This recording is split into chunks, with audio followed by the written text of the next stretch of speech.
Good morning, children. I hope you enjoyed our earlier lecture, and I hope for you also and for your parents also. Our yesterday's or our earlier interaction, I hope it opened your minds. I hope it compelled you to look towards your surrounding, to look towards the things that are happening in and around you in a new light, in the light of science.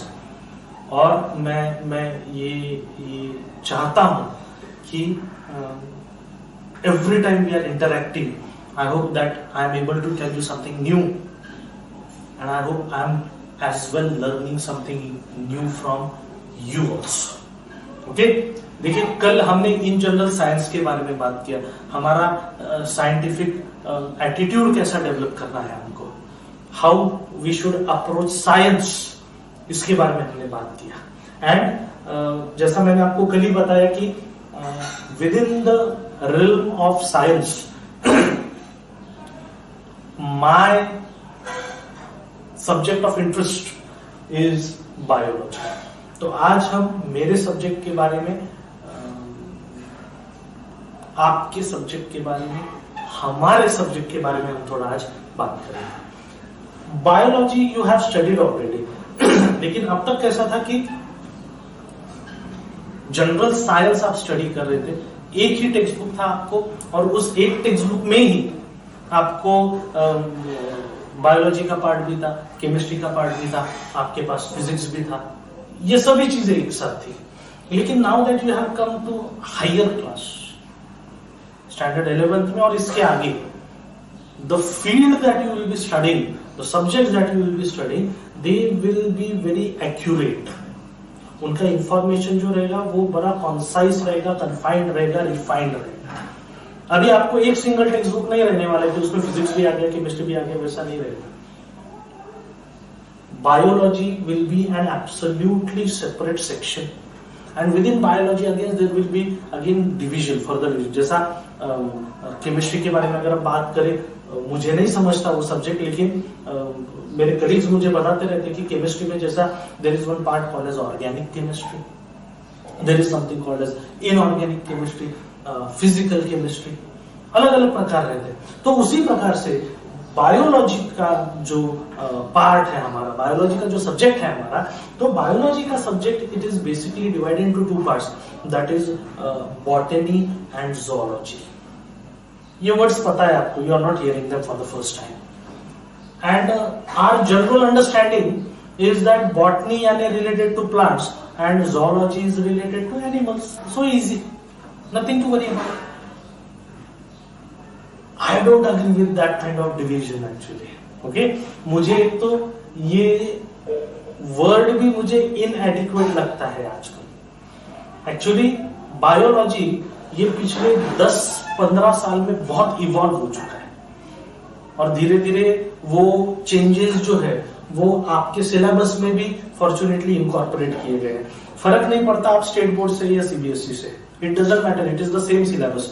Serial order आगे पीछे होगा, थोड़ा content ऊपर नीचे होगा, लेकिन it doesn't matter whether you are studying in state board और CBSE.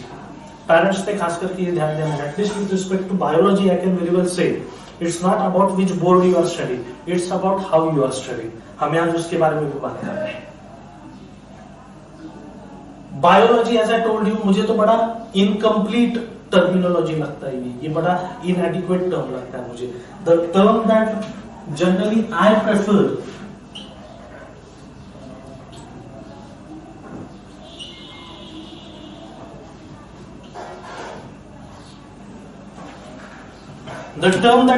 for biology is life sciences. क्योंकि हम जब बायोलॉजी की बात करते हैं तो हमारे दिमाग में सिर्फ दो ही चीजें आती हैं कि there must be the plant part and there must be the study of animal part. ये सही है, I mean no one is claiming कि this is incorrect.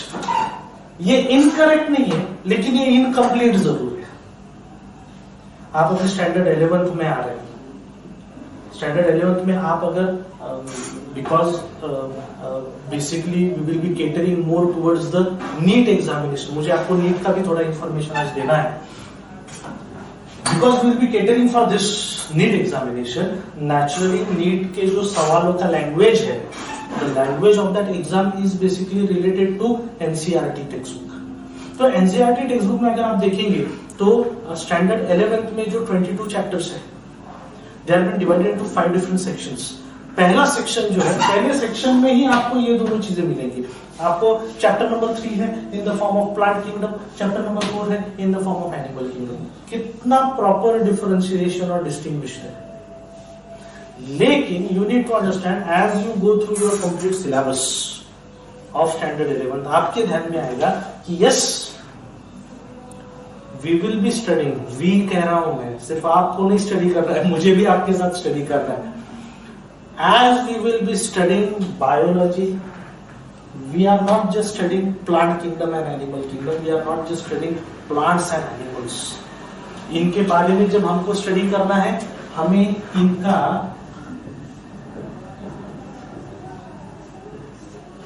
Histology study करना पड़ता है. हिस्टोलॉजी यानी उनका टिश्यू लेवल पे हमको उनका स्टडी करना पड़ता है.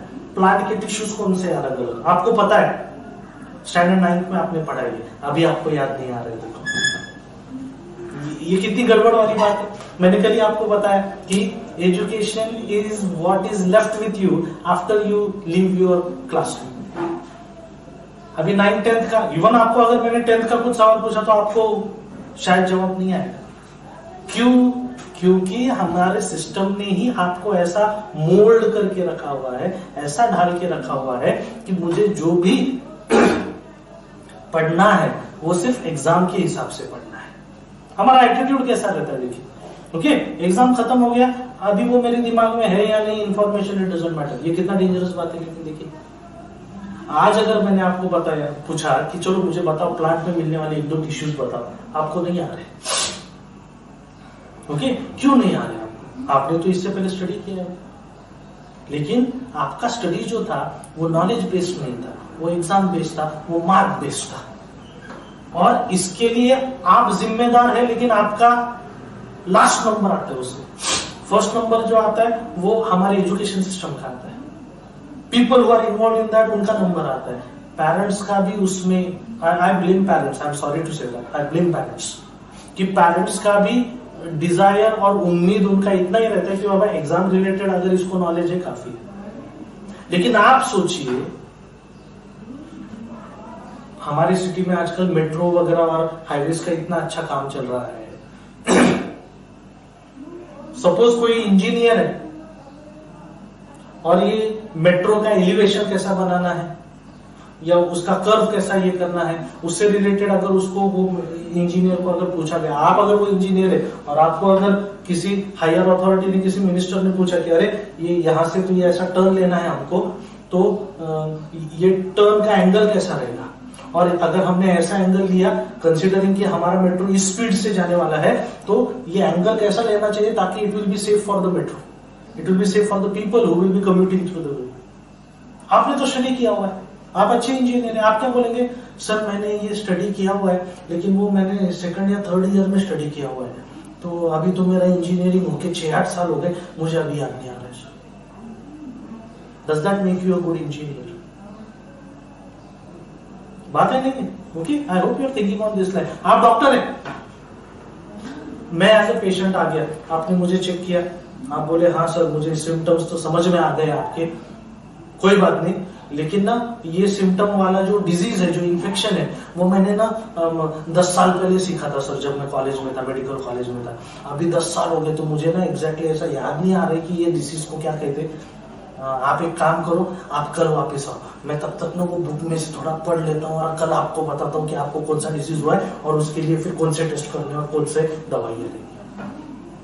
अगर आप इस प्रकार के डॉक्टर होंगे, मैं आऊंगा क्या फिर से, कोई भी आएगा क्या, any person with sanity, will that person will again come to you? No one. I hope you are understanding कि आपका अप्रोच गलत कैसा है आपके स्टडी की तरफ. I hope parents are looking into this video and I hope parents are also understanding कि आपको, मुझको और हमारे स्टूडेंट को, हमारे इस चाइल्ड को हमें अभी कैसा धीरे धीरे धीरे एक अलग सिस्टम में इंट्रोड्यूस करना है। It's going to take time and fortunately currently we have good amount of time. Coming back, जैसा मैंने आपको बताया कि बायोलॉजी की अगर बात करें तो उसमें बॉटनी और जूलॉजी बात खत्म हो जाती है। दैट्स नॉट द केस, इसलिए मैं इसको लाइफ साइंस कहता हूँ, क्योंकि बायोलॉजी में आपका जो सिलेबस है वो सिर्फ प्लांट्स और एनिमल्स के बारे में बात नहीं कर रहा है, वो कई अलग अलग प्रकार की चीजों के बारे में बात कर रहा है। जैसा टिश्यू लेवल पे बात होगा आपको एक दो अलग अलग चैप्टर्स ऐसे हैं कि जिसमें टिश्यूज के बारे में बात होगा, प्लांट्स के टिश्यूज के बारे में, एनिमल्स के टिश्यूज के बारे में। जैसा आपने स्टैंडर्ड 9th में देखा था, देखिए प्लांट के टिश्यू का अगर बात करें, you have heard somewhere about xylem and phloem, you have heard about parenchyma and collenchyma, ये प्लांट के टिश्यूज हैं। लेकिन फिर प्लांट किंगडम में आप उसका स्टडी नहीं करते, उसके लिए सेपरेट चैप्टर्स है। एनिमल्स की अगर बात करें, लेट्स टॉक अबाउट यू, आप एनिमल किंगडम में आते हैं, आप मैमल्स में आते हैं, आपकी बॉडी में कौन से टिश्यूज है, इमीडिएटली शायद आपको स्ट्राइक नहीं होगा। लेकिन जैसा अगर मैंने आपको एक नाम बताया, you are having connective tissue, अलग अलग प्रकार के 8-9 प्रकार के अलग अलग कनेक्टिव टिश्यूज है आपकी बॉडी में। अभी आपको स्ट्राइक हो रहा है, अरे हाँ I know that word connective tissue. Epithelial tissue, देखो आपको ये भी पता है, your bones, your muscles, your cartilage, your blood, all of them, they are different types of tissues actually in your body. अभी धीरे धीरे रिकलेक्ट हो रहा है, समझ आया? तो आपको इसका स्टडी करना पड़ता है। ऑफ कोर्स ये टिश्यू तो बहुत बड़ा मैटर हो गया, उससे भी छोटा मैटर आपको देखना है।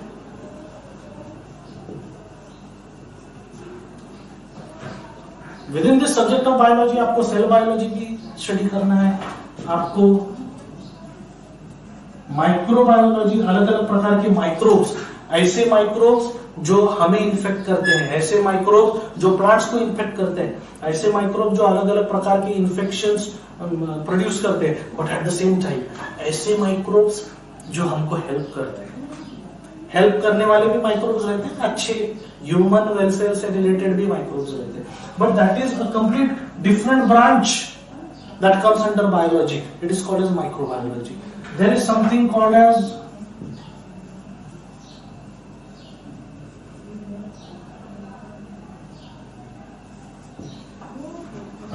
बायोकेमिस्ट्री। बायोकेमिस्ट्री का मतलब क्या है?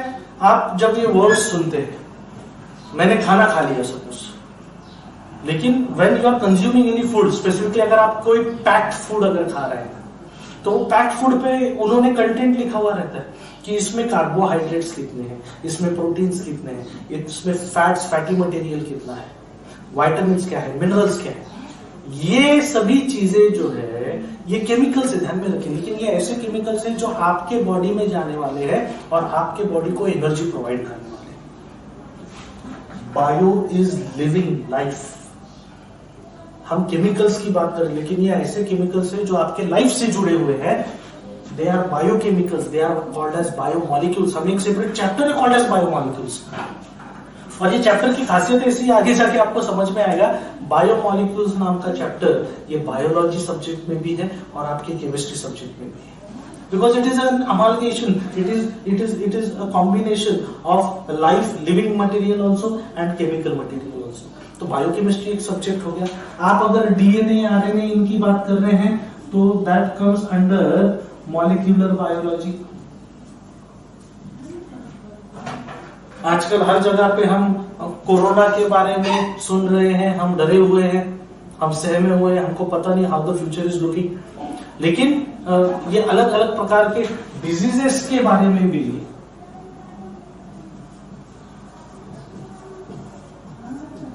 इससे रिलेटेड भी हमें चैप्टर्स देखने हैं। और ये सब तो आपका ट्रेडिशनल नॉलेज है। अभी देखिए इंडिया के बारे में हमको पता रहना चाहिए। हम हमेशा काफी सालों से, काफी दशकों से हम ये कहते आ रहे हैं कि भारत एक कृषि प्रधान देश है। तो नेचुरली आप जब बायोलॉजी का स्टडी करते हैं उसमें एग्रीकल्चरल साइंस आता है। एग्रीकल्चरल साइंस में क्या है फिर कि हमारे आजू बाजू में जो क्रॉप्स है, कौन से अलग अलग प्रकार के क्रॉप्स हैं, उनका बायोलॉजिकल एस्पेक्ट देखना है हमको, उनका ग्रोथ कैसे होता है, वो खुद क्या मटेरियल प्रोड्यूस करते हैं जिससे उनका ग्रोथ होता है, हम कौन सा मटेरियल उनको दे सकते हैं कि ताकि उनका अच्छी तरह से ग्रोथ हो, उनमें किस प्रकार के इन्फेक्शंस होते हैं, वो इन्फेक्शन ना हो इसलिए हम क्या प्रिकॉशंस ले सकते हैं। 1970 तक 1980 तक इस देश को पेट भर खाना नहीं मिलता था क्योंकि हमारा उतना अच्छा क्रॉप प्रोडक्शन नहीं था, हमारा उतना अच्छा ग्रेन प्रोडक्शन नहीं था। लेकिन 1980s के बाद, और आपने ये टर्म सुना है, green revolution, world experience green revolution, India experience green revolution, and suddenly हमारा क्रॉप प्रोडक्शन जो था, हमारा धान का प्रोडक्शन जो था, हमारा ग्रेन का प्रोडक्शन जो था, वो कई गुना ज्यादा बढ़ गया। कैसे बढ़ गया? आपने, आपके पेरेंट्स ने, हम सब ने ग्रीन रेवोल्यूशन ये टर्म सुना है, तो उसका मतलब क्या है? ऐसी कई सारी चीजें, छोटी छोटी चीजें, बहुत सारी चीजें ऐसी है कि जो आपने ऑलरेडी सुनी है। जैसा इसमें और एक इंपॉर्टेंट पार्ट है, और ये बच्चों का फेवरेट पार्ट रहता है जनरली, बायोलॉजी के बच्चों को ये बहुत पसंद आता है, human physiology. What is human physiology? Human physiology यानी, जैसा हम जब बायोकेमिस्ट्री के बारे में बात कर रहे थे तो मैंने आपको बताया कि we are talking about the food that we are consuming and how that food later on is been utilized for the growth and development and maintenance body के रखरखाव के लिए, how that food and the biomolecules that are present in that food, how they are being utilized. लेकिन food body में जाने के बाद सबसे पहला, सबसे अहम चीज जो होता है, आपको पता है, मुझको पता है, the first thing that happens is digestion. तो digestion is part of human physiology. आप अगर ये लेक्चर के लिए बैठे हैं, आपने अगर ये बायोलॉजी का सब्जेक्ट लिया है ये सोचकर कि 5 years down the line, 10 years down the line मुझे डॉक्टर बनना है, तो आपको ह्यूमन फिजियोलॉजी बहुत अच्छी तरह से पता होना इज वेरी इंपॉर्टेंट। 11th में हमें 7-8 अलग अलग चैप्टर्स है under human physiology. We will be studying your digestive system, we will be studying your respiratory system, आपने ऑलरेडी ये स्टडी की हुई है। ओके, डाइजेशन की जब मैं बात करता हूं तो आप स्टमक के बारे में सोचते हैं, आप स्मॉल इंटेस्टाइन के बारे में सोचते हैं, आप लीवर के बारे में सोचते हैं, सही है आपका। रेस्पिरेटरी सिस्टम हमको स्टडी करना है। I hope you are thinking about lungs, I hope you are thinking about exchange of gases, वो ऑक्सीजन, वो कार्बन डाइऑक्साइड वगैरह वगैरह वगैरह। हमें आपके सर्कुलेटरी बॉडी फ्लूइड्स और सर्कुलेटरी सिस्टम के बारे में स्टडी करना है। आपने फूड कंज्यूम किया, वो यहाँ पेट में आ गया, आपने एयर ब्रीथ किया, ऑक्सीजन आ गया, वो यहाँ लंग्स में आ गया। लेकिन ये फूड और ये ऑक्सीजन ये सिर्फ यहाँ रख के नहीं चलेगा, ये तो पूरे बॉडी को, हर एक सेल को प्रोवाइड करना जरूरी है। इसलिए आपको सर्कुलेटरी सिस्टम चाहिए। ये सर्कुलेटरी सिस्टम लंग्स की तरफ जाएगा, ऑक्सीजन लेगा, ये सर्कुलेटरी सिस्टम स्मॉल इंटेस्टाइन की तरफ जाएगा, डाइजेस्टेड फूड लेगा, और ये डाइजेस्टेड फूड और ये ऑक्सीजन लेकर पूरे बॉडी में घूमकर उन मटेरियल्स को, अलग अलग सेल्स और टिश्यूज को प्रोवाइड करने का काम, ये ट्रांसपोर्टिंग यूनिट जो है, ये आपका सर्कुलेटरी सिस्टम है। एंड आई होप, मैं जब सर्कुलेटरी सिस्टम के बारे में बात करता हूं, आई hope you must be thinking about blood vessels, and most importantly human heart.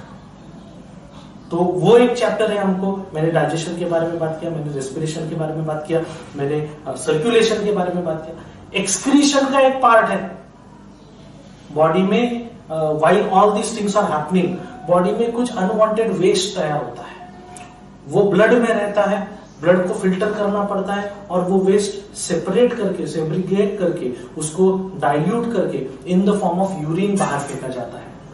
I hope you are thinking about kidneys, because if you are thinking about kidneys you are right. वो excretory system हो गया आपका। इसमें और एक system है, देखिए diabetes के बारे में हम बात करते हैं, हम डिजीज के बारे में बात करेंगे। Diabetes we always associate with insulin. Insulin secretion जो आपके बॉडी में हो रहा है, इंसुलिन सिक्रीशन जो मेरी बॉडी में हो रहा है, it is part of what is called as the endocrine system. Insulin is a hormone. Body में कई अलग अलग प्रकार की ग्लैंड्स है, और उन ग्लैंड्स में से बहुत सारे अलग अलग प्रकार के हार्मोन्स सिक्रेट होते हैं। आपने स्टैंडर्ड 10th में देखा है। मैं आपको कुछ हार्मोन्स के नाम बताता हूँ, यानी देखिए आपको कुछ क्लिक होता है क्या। जैसा एक नाम है इंसुलिन, दूसरा एक देखिए थायराइड हार्मोन है, थायरॉक्सिन कहते हैं उसको। You know these names, you know. Testosterone नाम का एक हार्मोन है, ईस्ट्रोजन, प्रोजेस्टेरोन नाम के हार्मोन्स है। You have heard of these names. Okay, तो हार्मोन से रिलेटेड और इन ग्लैंड से रिलेटेड ये हार्मोन्स क्या काम करते हैं, इनका फंक्शन क्या है वगैरह, ऐसे हमको चैप्टर देखना है। ये अलग अलग जो हमने हमारे बॉडी के सिस्टम्स देखे, आपके बॉडी के अलग अलग बोन्स से रिलेटेड और मसल की वजह से ये हमारा मूवमेंट कैसे होता है, ये मूवमेंट से रिलेटेड हमको एक चैप्टर देखना है, लोकोमोशन एंड मूवमेंट नाम से।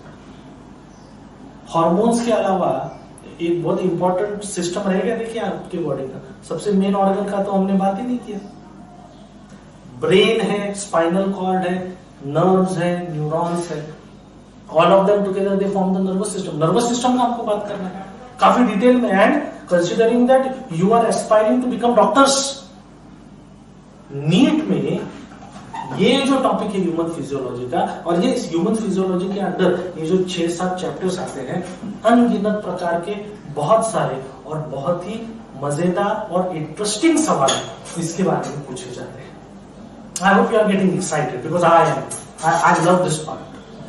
तो आप देखेंगे, ऑफ कोर्स जैसा मैंने आपको बताया, पिछले 15-20 साल में in the field of biology also there have been tremendous amount of changes, और इन चेंजेस को भी इन सभी चैप्टर्स में धीरे धीरे इनकॉर्पोरेट किया गया है। इससे रिलेटेड एक नया फील्ड जो आज आ गया है, that is in the form of biotechnology. Technology यानी जनरली हम मशीन का बारे में सोचते हैं, लेकिन technology not just machine, technology word is actually coming from technique. तो लिविंग ऑर्गेनिज्म के कुछ ऐसे टेक्निक्स हमको यूज करने जो हमें फायदेमंद सर्विस दे, हमें फायदेमंद प्रोडक्ट्स दे। ये एग्रीकल्चर में यूज किया जाता है, ये कुकिंग में यूज किया जाता है, you will be surprised to know food industry में ये यूज किया जाता है, ये एग्रीकल्चर में यूज किया जाता है, ये फार्मास्यूटिकल इंडस्ट्री में यूज किया जाता है, बहुत बड़ी मात्रा में मेडिकल रिसर्च जो चल रहा है उसमें भी बायोटेक्नोलॉजी यूज किया जा रहा है। ये नया फील्ड है, लेकिन आप देखिए जैसा मैंने आपको बताया कि जनरली मैं और आप जनरली बायोलॉजी के बारे में जब सोचते हैं तो हमें दो ही बातें समझ में आती है कि ठीक है बाबा, बायोलॉजी यानी हमको प्लांट्स के बारे में और एनिमल्स के बारे में पढ़ना है, सही है। लेकिन जैसा मैंने आपको बताया कि biology is not just these two, biology contains these many and many more things that we need to study. इसलिए मुझे लगता है कि ये इनकरेक्ट नहीं है, लेकिन ये insufficient है, ये inadequate है। The proper term that needs to be used is life science. You and I together will be learning about life sciences. Moving ahead, थोड़ा सा हम दो बातें और देखने वाले हैं। मैं आपको ज्यादा इमीडिएटली, मुझे आपको डराना नहीं है। आप ऑलरेडी देखकर बोलेंगे अरे ये तो बहुत सारा पढ़ाई लिख रहे हैं। आसान कुछ नहीं है दोस्तों। आई होप यू अंडरस्टैंड। आप जब स्टैंडर्ड 7 से 8th में गए थे या 8th से 9th में गए थे, 9th से 10th में गए थे, आपने जब नया नया आपका टेक्स्ट बुक देखा था तभी आपको वो डिफिकल्टी लग रहा था।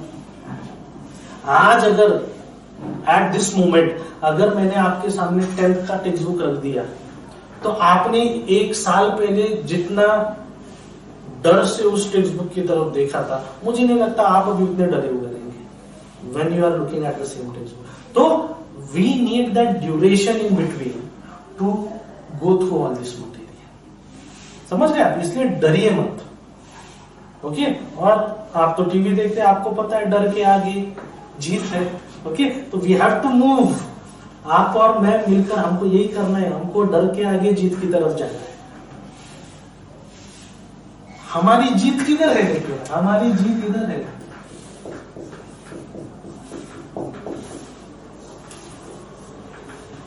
अवर जीत is our need, okay?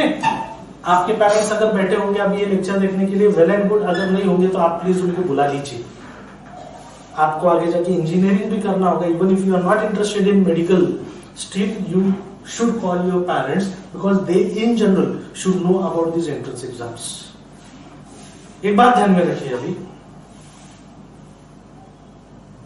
Education के बाद किसी भी अच्छे फील्ड में अगर आपको आज जाना होगा तो आपको कंपलसरी कोई ना कोई एग्जाम देकर ही, एंट्रेंस एग्जाम देकर ही आपको आगे की तरफ मूवमेंट होता है आपका। समझ रहे हैं आप? ओके, आप ठीक है, आप अगर मेडिकल फील्ड में नहीं इंटरेस्टेड है, आपको इंजीनियरिंग को जाना, इंजीनियरिंग भी क्या ऐसा किसी कॉलेज के स्टेप्स चढ़ गए और इंजीनियरिंग का एडमिशन हो गया, ऐसा नहीं होता। वहां भी आपको जेई का एंट्रेंस देना पड़ता है। लोकल कॉलेजेस अगर होंगे तो आपको सीईटी का एंट्रेंस देना होगा। एग्रीकल्चर साइड जाना है तो आपको सीईटी देना पड़ता है। फार्मेसी साइड अगर आपको जाना होगा तो आपको सीईटी देना पड़ता है। तो यदि नहीं, आगे जाके अगर आपको गवर्नमेंट में एंट्री करना है तो आपको एमपीएससी यूपीएससी ये चीजें देनी पड़ती है। समझ गया? See, nothing is easy, nothing is easy and nothing is easily accessible, but at the same time nothing is difficult also. आपने डरना नहीं इमीडिएटली, अरे बाप रे। मैं आपको बताता हूँ, मैं आपको उसका रीजन भी बताता हूँ। नीट एग्जाम जो है, हमें कुछ नंबर्स देखने हैं नीट के बारे में। नीट एग्जाम का बेसिक स्ट्रक्चर देखिए कैसे। नीट एग्जाम ये बेसिकली 2014-15 के बाद ऑल इंडिया लेवल पे ये एक कॉमन एग्जाम शुरू किया गया for the admission to medical field. And NEET exam से you under NEET exam there are 10 different trades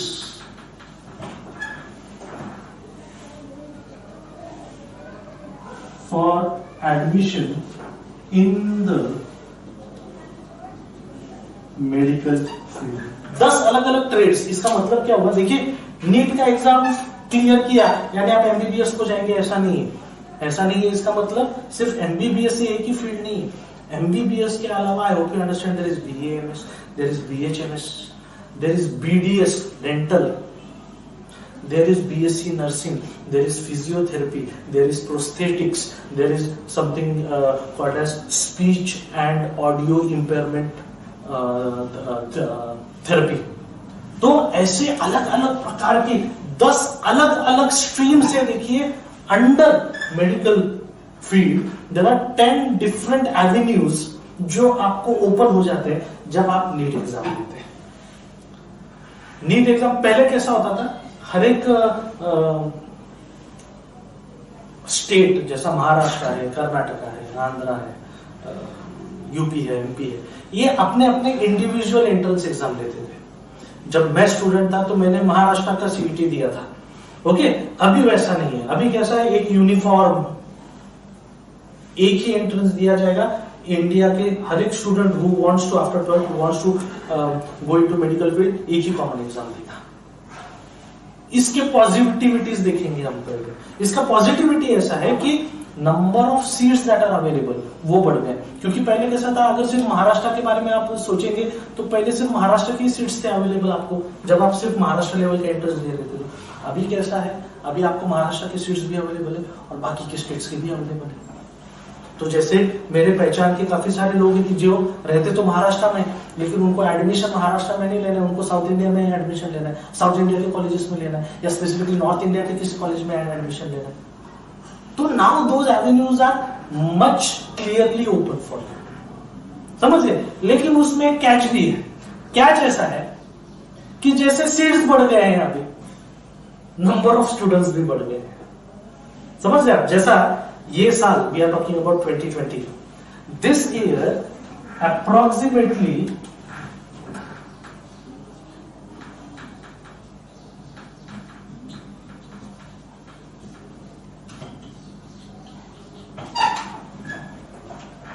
approximately 16 lakh students this year are planning to give the examination of NEET।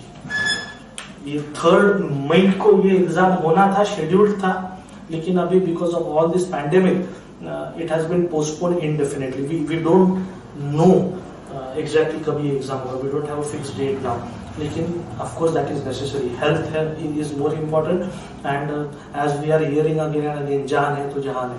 But of course मई के last week में या जून में, depending on how this pandemic moves ahead, how the number decreases, how the infection decreases, आगे जाके कोई ना कोई date होगा। लेकिन ultimately this year around 16 lakh students are planning for appearing for NEET। okay, and keep this in mind, जैसा मैंने आपको बताया कि ये 16 lakh स्टूडेंट जब नीट का एग्जाम देंगे, they are having 10 different fields where they can apply. लेकिन मैक्सिमम स्टूडेंट्स जो है वो naturally they are giving the NEET exam for the admission to, समझ गए, एमबीबीएस के लिए। लेकिन अब ये मजेदार बात देखिए कि एमबीबीएस के ऑल ओवर इंडिया लगभग, ये एग्जैक्ट नंबर नहीं बता रहा हूं मैं, अप्रोक्सीमेट नंबर बता रहा हूं, all through India we are having about 60,000 seats for MBBS. तो आप ये रेशो देखिए, around 16 lakh students are applying for 60,000 seats for MBBS. आपको ये इम्बैलेंस दिखाई दे रहा है क्या? Parents should look into this specifically. Maths मेरा अच्छा नहीं है, लेकिन मुझे जो समझ में आया वो बात ये है कि 60,000 सीट्स के आगे जब 16 लाख स्टूडेंट जब खड़े रहते हैं, ये 60,000, ये म्यूजिकल चेयर है, देखो ओके, ये म्यूजिकल चेयर है, म्यूजिक ये बजाएगा और ये डिसाइड करेगा कि उसमें से कितने प्लेयर्स को वो सीट मिलने वाला है। This is a ratio of 1:26, 1:26। इसका मतलब ऐसा हुआ कि बिहाइंड एवरी सिंगल, ये 60,000 में का कोई भी एक सीट कंसीडर कीजिए आप एमबीबीएस का, उस एक सीट के लिए 26 students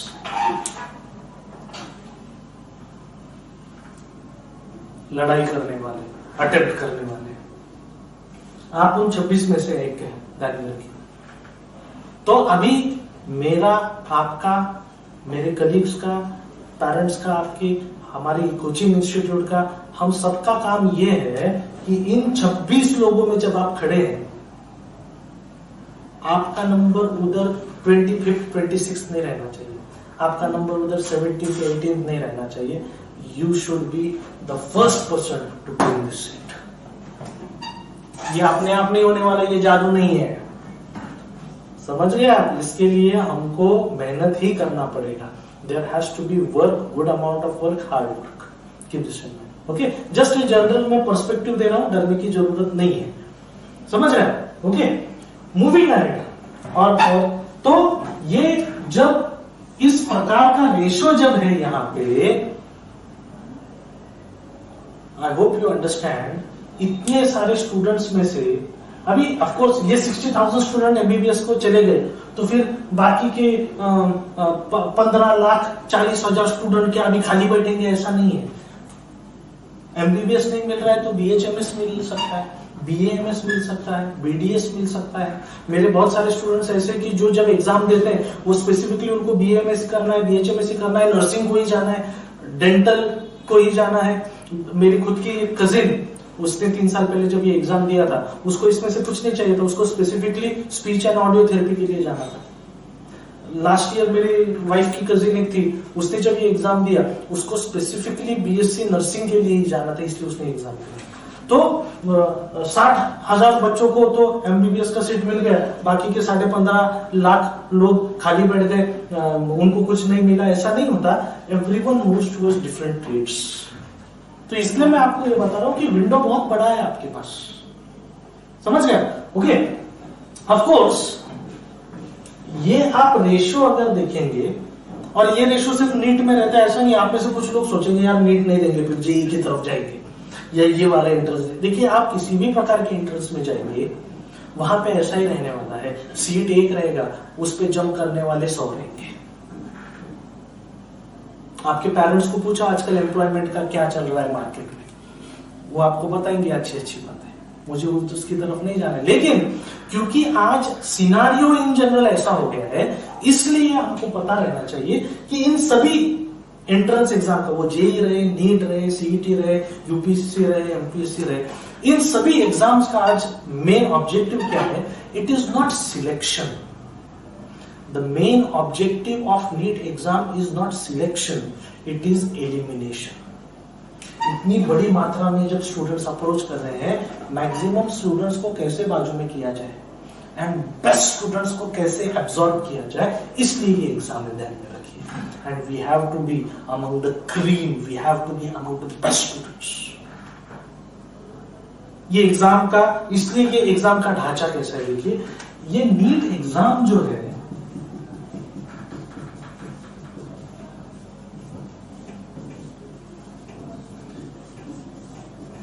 basically multiple choice questions का एग्जाम है. You understand this. Okay, write a note on, give details, write a broad answer, ऐसे सवाल नहीं है इसमें. निबंध लेखन कीजिए, पत्र लेखन कीजिए, दोस्त को पत्र लिखिए, ऐसे सवाल नहीं है इसमें. इसमें एक सवाल रहेगा जिसके 4 नीचे ऑप्शंस दिए हुए रहेंगे. दिखता बहुत आसान है लेकिन है नहीं वैसा.